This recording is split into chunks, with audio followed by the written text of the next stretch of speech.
In this video, we are looking at proving a quadrilateral is a parallelogram. So we previously looked at some of the properties of a parallelogram, and now we are going to look at how can we show something is a parallelogram. So the first thing that we're going to look at is if both pairs of opposite sides are congruent, then the figure is a parallelogram. Remember, congruent means that they're the same side. So we're looking at if both sides, opposite sides, are congruent, these two are congruent and these two are congruent, then we have a parallelogram. We can also tell that we have a parallelogram if both pairs of opposite angles are congruent. Then our figure is a parallelogram. So in this case, maybe I have something like this, and this angle's congruent to this angle, and this angle's congruent to this angle. So the opposite angles are congruent. Then we have a parallelogram. We can also tell if a quadrilateral is a parallelogram if an angle is supplementary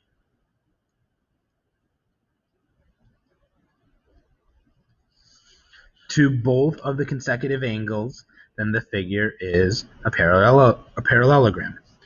So that would say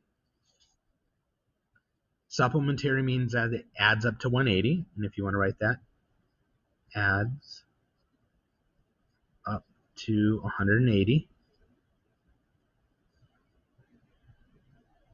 And consecutive means next to.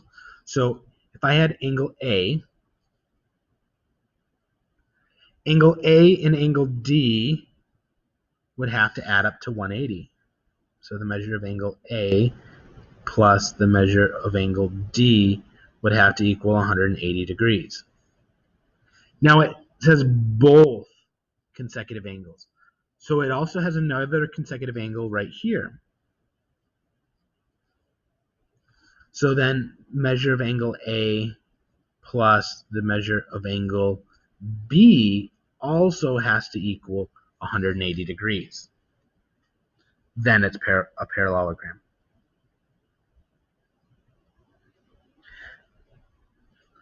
We looked at diagonals. Remember, diagonals have to bisect each other, or meaning cut each other in half.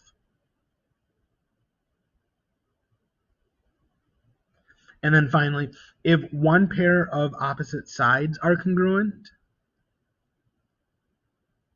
and parallel, then the figure is a parallelogram. So these are congruent and parallel, then that means it's also a parallelogram. Again, I have these all listed out right here. These are how we can prove or show that a quadrilateral is a parallelogram. So this is basically a repeat of what we have up here. We can show it by both pairs of opposite sides are parallel. We can have a pair of opposite sides that are both opposite sides are congruent. We can show that the angles are supplementary, that both opposite angles are congruent. We can show that the diagonals are bisect, or we can show that one side is congruent and parallel. So let's look at what that is going to entail on the back. So here's where we have our examples. The first one says, for what value of y, right here, is the quadrilateral LMNP a parallelogram? So I see that these are congruent. These are both 68, but I don't know that P and M are congruent. So I can't assume that this is a parallelogram at this point. But I notice Y is consecutive to both of these angles, or it's right next to them.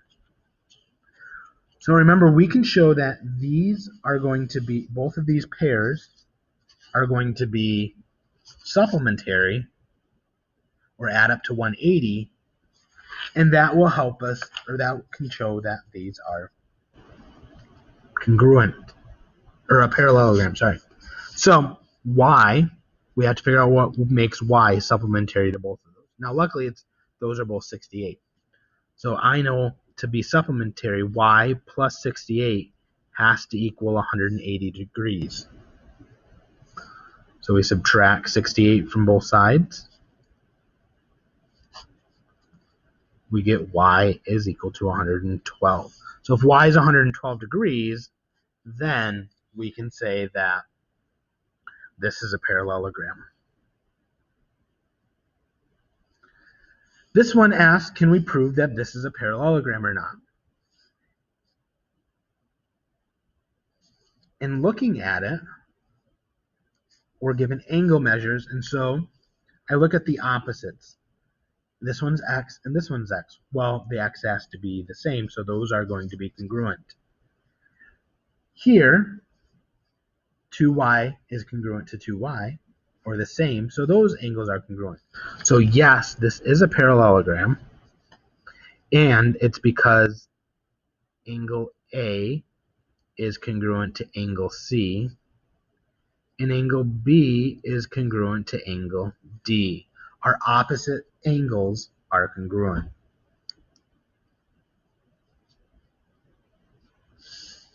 The next thing that you're going to be asked to do is to find the values of x or y in a quadrilateral to show that it's a parallelogram. Here we're looking at diagonals. We're already told that this set of diagonals is congruent. We need to show that these are congruent. Remember, congruent means the same or equal. So I need to show this is equal to this side. So 3x equals 4x minus 5.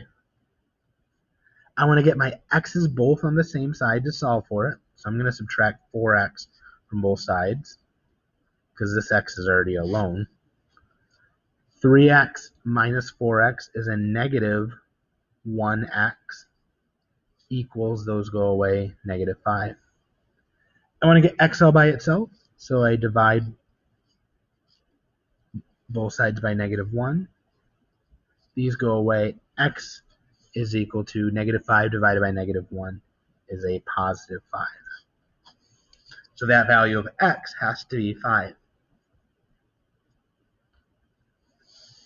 Here we need to solve for both x and y.